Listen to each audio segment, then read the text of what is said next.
Hey, what's going on? It's your boy Lump Dog, your favorite fantasy football commissioner's favorite fantasy football commissioner, and I'm back with another PPH video commissioner message. Week 2 of the 2025 season.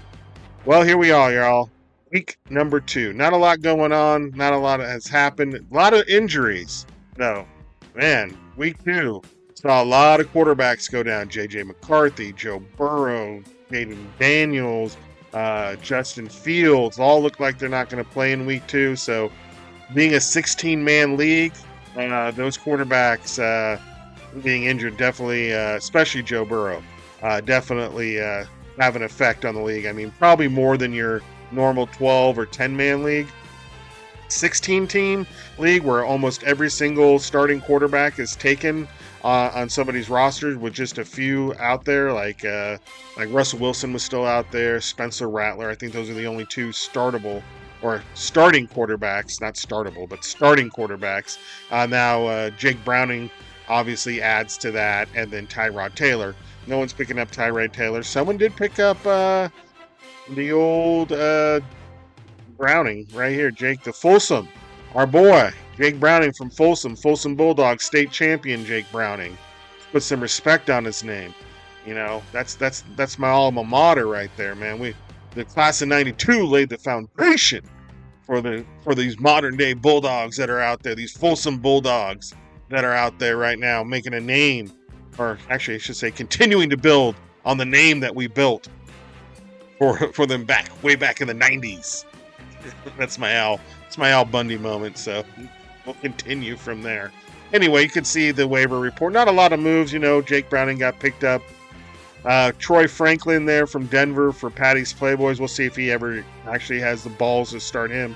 DeAndre Hopkins. That's a weird one for Duke. I like to hear his explanation to why he felt DeAndre Hopkins was a better pickup than Tavion Wicks, which I went with.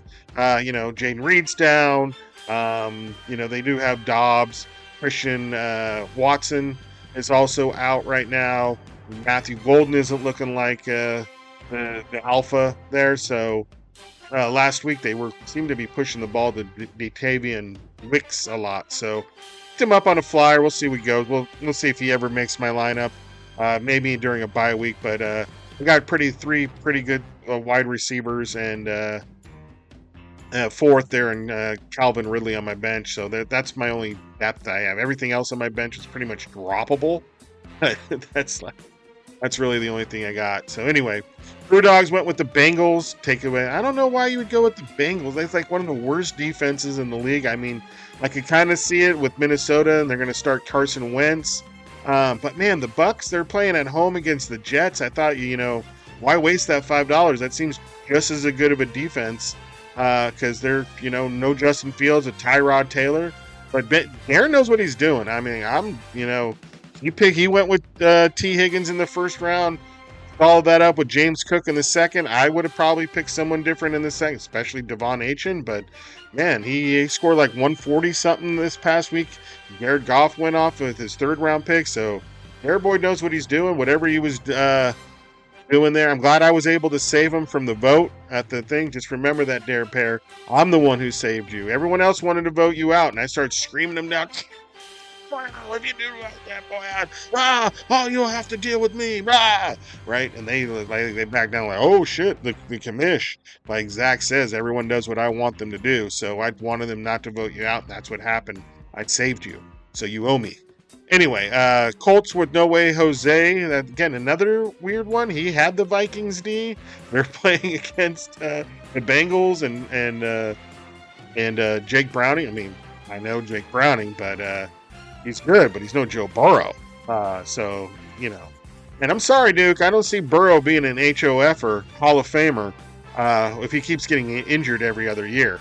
That's not the business to get a yellow jacket. So we'll see if your prediction comes true, but it's not looking good right now. I wouldn't say he's close to being at least a first ballot Hall of Famer. Anyway, Falcons picked up again another interesting because the Rams defense has been doing really well too. So I understand the matchup against the Carolina Panthers. And the Falcons defense has been playing well, but there's a difference between the what the announcers and everything. I feel like that's what Duck heard, like, on Monday night, the Falcon, or Sunday night, the Falcons defense, they're so great, they're so or maybe it was Cone, they're really tough and this and that, but that doesn't necessarily make a good fantasy defense. You want sacks and you want turnovers. You don't care about yards, well, at least in this league, you don't care about yards and points and all that. So I just thought that was interesting, to say the least, to drop the Rams defense, who've been double digits every week, and I have yet to get a double digit defense, and I've been streaming him for 2 weeks. Who did I have week 1? It was the Cardinals D against the Saints. Yeah, didn't get double digits, and then I went with the Cowboys defense against the Giants. That didn't work out. So anyway, I just find it interesting. Some of these people have some good defenses with some good matchups that they've been running with all year, and they're dropping them for some streamers. So some good defense. I have a feeling there's going to be some waiver requests coming in for some of these drop defenses. And then last but not least, to pick out the waiver wire here, Patty picks up Jerome Ford and drops Xavier Legette. Not sure Jerome Ford is going to be getting a lot of run with Duncan's now in the mix, and then Sampson also playing the role. So I don't know if Ford's going to start getting phased out more and more as the season goes here. But there's your waiver request. A couple other pickups there, nothing major. Just some kickers, and again, like Jose dropping the Vikings defense. Commanders getting picked up. The great Julius Chestnut got dropped. So if you want Julius Chestnut, man, make sure you go out there and you grab them. And then again, more kickers, so you can see. And then Blake Corum got picked up by the rookie. So anyway, there you go. That's been the Waiver Wire Wednesday recap there. So let's go ahead and let's get into last week's scores. So let's go into week 2 and see how PPH played out. There were some big scores last week. So again, I don't like starting with my team because everyone always says that all I do is ramble and talk about my team, when I would love to have guests and they could talk about their team. I would love to have Smoking Dem, Brit Stains on here, and we could talk Kirk and try to come to an understanding there. Because I'm a free speech guy. I'm all about. I didn't like Kirk. He wasn't like he didn't say things that I agreed with, but I definitely don't think that anyone should get killed or shot or have any violence against them over their free speech. As I try to tell the PPH, the hardest speech to protect is the speech you don't agree with, and that's the free speech that you should be trying to protect. I mean, as much as I don't like what Kirk had to say about African Americans, the trans community, gay community, liberals and stuff like that, I do give him credit, and I do respect him for going into college campuses and actually having a debate with people, giving them the microphone. He wasn't a keyboard warrior standing behind a screen just insulting people left and right. No, he didn't do that. He went out, he put a microphone, and he tried to debate people. Did he use it for his own YouTube and clickbait stuff? For sure, yeah, but he still went out there and did it. So gotta respect him for that, and definitely don't want to see anyone have any violence committed against them for their words, for their thoughts. Now, actions are different. He didn't have those actions. He just had words, and he was, I don't want to say he was a good guy, but he was respectable into the fact that he would at least debate you and not, just scream you down and yell and insult you like one guy I know in the PPH. So anyway, let's go ahead and get in the game with that little bit of PSA. Thank you for joining my TED Talk. Anyway, all right, let's go ahead. First game we had No Way Jose take out Smoking Dim 148.7 to 126.2. Look what Smoking Dim does when he ain't got Derrick Henry getting him 30 freaking points, because I lost to him last week with Henry getting him 30. So anyway, Jordan Love with 42.4 looked pretty good there. I don't know about Jordan Love. I mean, everyone says he's like, he's this elite quarterback. Man, some of those throws down though, he was so off on him. That one to the sideline for that one guy, I forgot his name, but it was ruled out, but he had 2 feet in. I think that wasn't a good throw. It was better. I think it was a better catch than a throw. But anyway, I've yet to see like Jordan Love like just like get in a tight window or like throw his receiver open. Like, oh man, he was covered and Love put the ball only where his receiver could get. I haven't seen that yet. I mean, it's probably happened. I'm just saying I haven't seen it. I'm not saying it hasn't happened. I'm just saying I haven't seen it. But until I see it, I just don't understand this love for love. Love for love. Anyway, 42.4, more than enough, to look like, you're going to continue to start him. Bucky Irving with 18.1. He's looking like he's picking up where he left off last year. 18.1 with no touchdown, so that's pretty solid. Quentin Johnson, man, again, just all this guy does is catch touchdowns. 60-yarder with 17.1. 18.7 from Chuba Hubbard. Again, bailed out his day with a late touchdown, the receiving touchdown, and that was really all about it. 126.2, good, pretty good score. Kind of mid to low, but sometimes that'll get you enough, but not enough this week. So, Smoking Dem Stains goes to. And why is it T Stains? I don't understand. I don't understand the T in T Stains, unless it's like sipping tea, hard tea. I don't know. Anyway, 1-1. No Way Jose, 148.7. Dak Prescott leading the way with 46.8. 17.5 from Barkley. 17.9 from Tyreek Hill. 19.8 from Jerome or Javonte Williams. I know, receiver in Detroit. I forget his first name. Sorry. Jesus, what is it? It's going to bug me until I figure that one out. Anyway, Williams with 19.8, Myers with 12.8, and that was it, and got the win, proves to 1-1. And the next game, we got the Rook taking out losing to Mr. Liberty, 128.9 to 112.8. Mr. Liberty or death.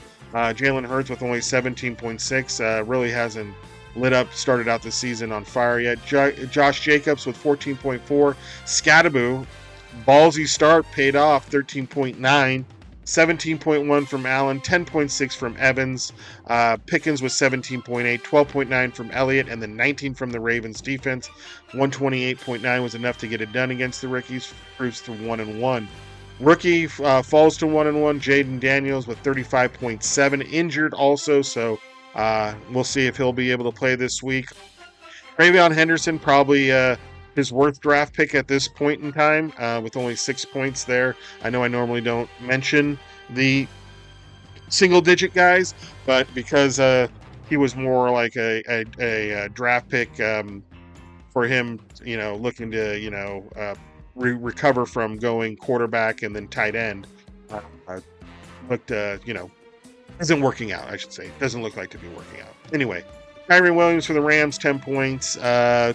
Tillman with 10.2, lucky touchdown, saved his day. 13.8 from McBride, Zay Flowers with 14.9, and McManus with 10.6. And the Broncos D, wow, what happened to them against Indianapolis? They just got destroyed with only 2 points. Didn't see that coming. But just remember, man, last year, Derek Carr was the host of the first 2 weeks. Remember the Saints last year were just dominant. Rashid Shaheed was catching long touchdowns. Derek Carr was just looking like, oh my God, he's the next great quarterback. And then after 2 weeks, it just crumbled and fell apart. So just remember that. So anyway, Broncos D only 2 points, takes the L, finishes 1-1. Next game, man, the Mollywops here, they lose Joe Burrow, and I understand being upset about that and, thinking that your season's over. And, I more than understand that. I totally get that. I have empathy for that, because I know what the quarterback position is here in the PPH. It's way too powerful, but it is very important. But to still get the win, and he hasn't, seemed to show any gratitude to get the W. Like, he could easily be 0-2 right now, and without Burrow. Like, think about how bad that would be. But 1-1 without Burrow? Yeah, you're without Burrow, but you got to win. You're right in the mix. 0-2, you've been at the bottom trying to fight yourself out of a hole there, but now you're 1-1. I mean, like, come on. You don't have to crab so hard about, like, oh, my season's over. Like, dude, you got pieces here that are valuable and that are putting up points, like Devon Achane. 26.2, fell to the middle of the second round in the 16-team league. I feel bad for passing on him. I feel I should have taken him instead of Genty right now, for Christ's sake. Um, but I'll get into Genty when I get to my game, my rant.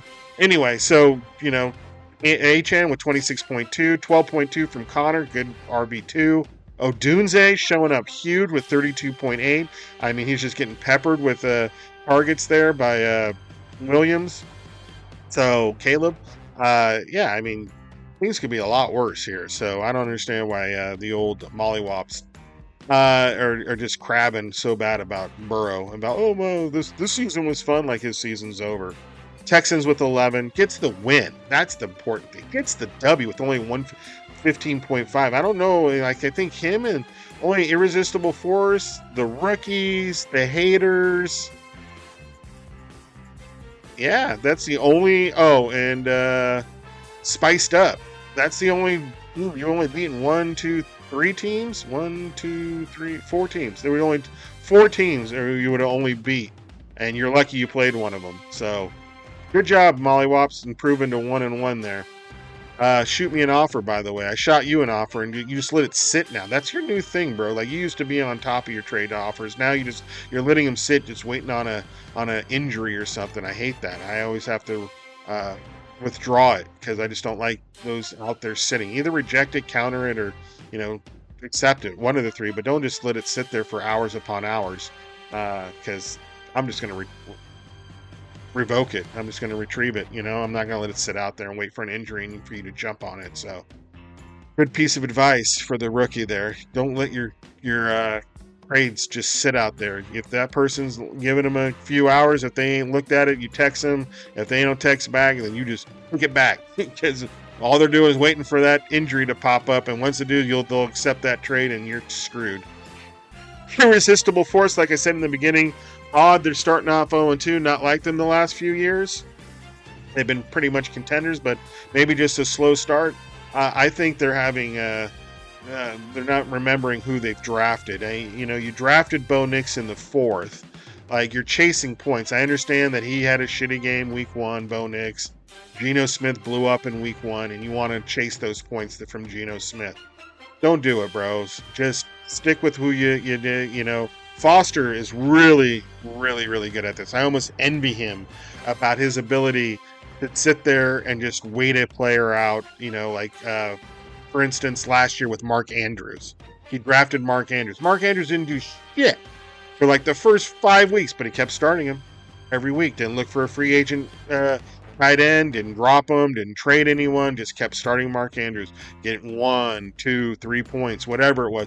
Finally, after week 5, he finally blows up, gets on track, and starts winning with Mark Andrews. So, like I said, just go with the guys you draft. I think you're trying to chase too many points. This is why this happens. You see one guy one week have a bad game, that next guy on your bench had a big game, and you make the switch, and what happens? They shit the bed. The guy that last week they blow up, and you end up losing. So anyway, only 11 points from Geno Smith. That's really bad. 180 and 3 passing interceptions. Ouch. 20.8 from Bijan. 25.4 from Kraft. Looked like stepping up. And 13 from the Rams D. Again, Rams D. Good score, but you drop them. So weird. But, I'm not saying it's not the right move or anything like that. I'm just saying it's odd. So you can do you. I'm not talking shit about your move. I'm just saying it's just odd that you have a defense that's done good for you for the first 2 weeks and you start trying to stream them. So anyway, takes the L 0-2. Next game, we have Dusty's Dogs versus the Boogaloo Boys. Gets the win 150.7 to 134.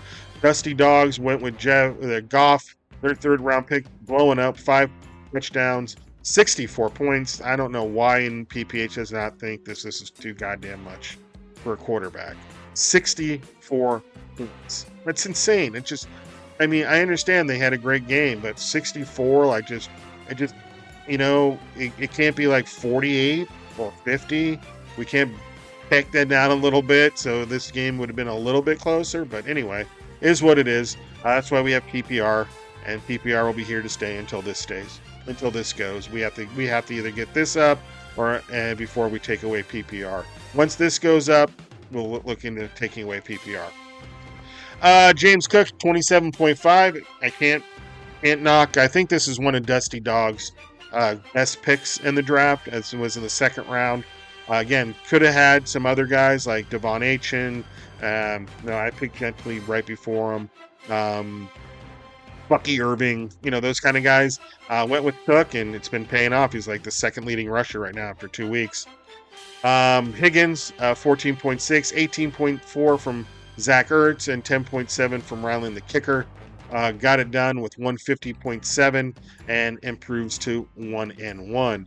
Boogaloo Boys, Kyler Murray with 28.2, 19.4 for Gibbs. By the way, Kyler Murray, this is the same issue I had with him last year and why I would not drive. He putters out, dude. He'll start off the game great, quick touchdown. Okay, you got 12 or 11, 9 points within the first quarter, and then you end up with 20. Like, dude, I don't understand. This guy's a mental midget or something. He makes one bad pass or something happens, and he just outs and his game. I don't know. Not a big fan of Kyler Murray. I had him last year is what's really soured me to him, so I would never pick him again. Hence why I waited on quarterback so long and why I have 2 second-year guys. But anyway, Jermaine Gibbs with 19.4, 17.4 from Warren, 16.8 from Ferguson, and 19 from the Patriots defense. Big. Well, man, I'll give you credit, man. You know how to pick the free agent defenses. You know how to stream defenses. You seem to always get the right defense off the free agent that gets the point. So I'll give you props for that. Game recognized game on that one, brother. So give you props. You're a good streaming defense guy. You always seem to make the right call there. All right, and then so Boogaloo Boys 1-1 and Brew Dogs 1-1. Next game we got the Haters. The Haters losing again 0-2 once again to the West Point Gators 2-11. Damn. More than doubled up that score, bro. Now there's a little asterisk here for the West Point Gators. You did get a 25-point bonus for Javonte Williams hitting 25 points on the nose. This is our 25th year, but you can't win the weekly, even though you still scored 4 points to get the week, even without the 25. So you are the weekly winner. So congratulations there. West Point Gators right now looking like the strongest team, as you can see by the score here. 36.3 from Herbert, 25 from Javonte Williams. I mean, these 2 late round picks are really paying off there, Herbert and Williams. Neighbors just blew up, 38.7. St. Brown blew up with 40.2. I mean, you pretty much got 2 quarterback scores there, so that's pretty dope. Kelsey with 10.1, and then 15 from the Chargers D. 211.8. Not a record, though. Not a record. I think it was 215 or so. I think Foster scored 1 year. I'll have to go back and look in the history books. And that was before PPR. I think the quarterback scoring was the same with 1 point every 10 yards, but there was no PPR back in the day, and I think he had over 200 points. So, and then there's your 25-point Gator. So happy 25th PPH anniversary to you, Gator. There's those 25. Don't say I didn't ever give you anything, bruh. All right, and then Haters, man, not much to go over here with the Haters. Again, Josh Allen, down week, 20.7. Dobbins, 15.5. That's about it. Steelers D with 10. That's it. I did offer the Haters a trade. Obviously, he sent some bullshit back. I offered him it wasn't bullshit, but it was a Ridley for London. And then I've countered now with McMillan for London, and he's just letting it sit. So I'm about to withdraw it there any minute anyway. So he's just not a trading kind of guy. He'll just he's more of a fishing kind of guy. He likes fishing, and he likes fishing early too. I mean, I don't know. He likes to get out on the boat early. He's more of a boat water guy than a fantasy football guy.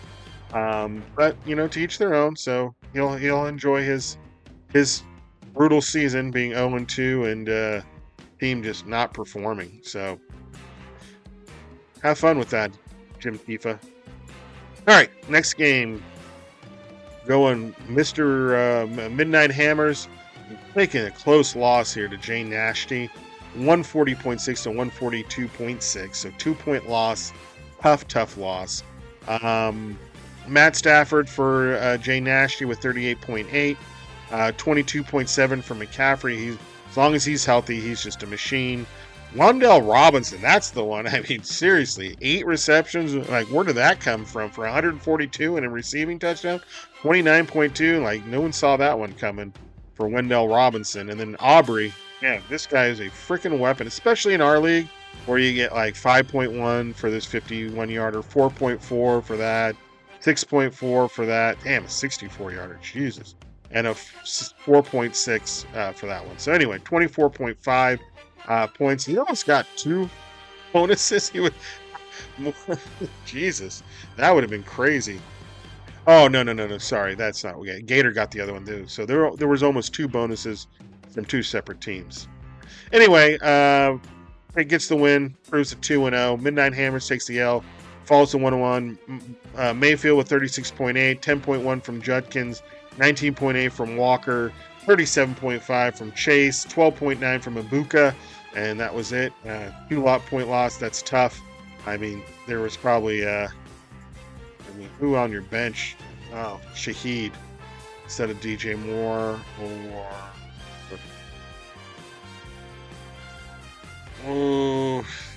Ibuka, right? I guess you'd have won. So anyway, tough loss. Tardo finishes 1-1 or cruise to 1-1. In the next game, just my luck. One takes the win over Patty's Playboy, 168.7 to 136.7. Lamar Jackson with 47.8, 13.1 from Montgomery, 30.5 from Taylor, 23.6 from Adams, 11.9 from Warren. Ooh, he's got injured. I was just trying to make a trade for him, and he denied it. Good. All right, maybe he saved me from me. 17.4 from Deebo Samuel, which has been kind of surprising. I thought he was going to be a little bit more washed, but 2 touchdowns, 2 consecutive weeks. It looks like he's back to being Deebo. Proves to 2-0 there, just my luck. Patty's Playboys falls to 0-2, with 136.7. Patrick Mahomes with 34.3, 15 from Kamara, 16 from Cooper Kupp, 27.6 from Nakua Puka, and 14.5 from Prater, and 11 from the Bills defense. Good score. It's not enough when you're running through a buzzsaw like just my luck. So take that L, go to 0-2. And then in the last game, we got myself, Mr. Sweet Spot, taking out Spiced Up, 130 to 100.4. 44.1 from Drake May. Genty, god damn it, dude. What the F is going on there? I knew better than to draft a freaking Raider, man. 7 point. And like, I have the 2 biggest busts in the draft so far. Justin Jefferson in the first round. I mean, I would say T. Higgins has been performing better than him, and he was a first-round pick. So, like, who has been performing worse than Justin Jefferson in the first round? I don't think anyone. I mean, look at 14.8 and 11.81, so 25.9 points in 2 weeks. That should be 1 game. So anyway, he's been, I don't know if he's a bust, but he just isn't living up to expectations there. At least hasn't had a big game. Not looking like he's being involved very much with the rookie quarterback. We'll see how it goes from there. But Genty, and I got him in the second round, and he's bad. The Raiders are bad. Offensive line is bad. I see the talent in Genty, though, right? When he gets the ball in space, you can see him break tackles, juke folks. You can see, like, damn, the guy, if he was on a better team, man, he would be a real weapon. But unfortunately, it looks like I got him and stuck with him for the year and just have to deal with it. Anyway, 11.1 from Jefferson, 19.3 from Smith Najigba, which, JSN, he's been a pleasant surprise. Got him in the 3rd round, so he's been actually my number 1 receiver. Not bad. McMillan showing up with 17, 14.1 from Boswell, and that was it. 130. Gets me the win, and I improved to 1-1. Spiced Up falls to 1-1. Justin Fields went out with a concussion, so tough there.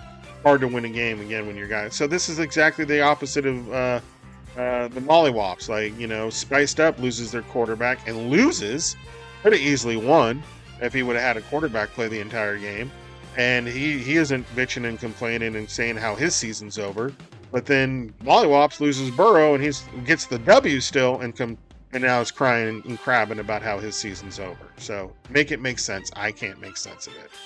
All right, Travis Etienne, man, been solid, man. 16.9 in the first 2 weeks. I mean, I'd rather have Travis Etienne right now than Ashton Genty.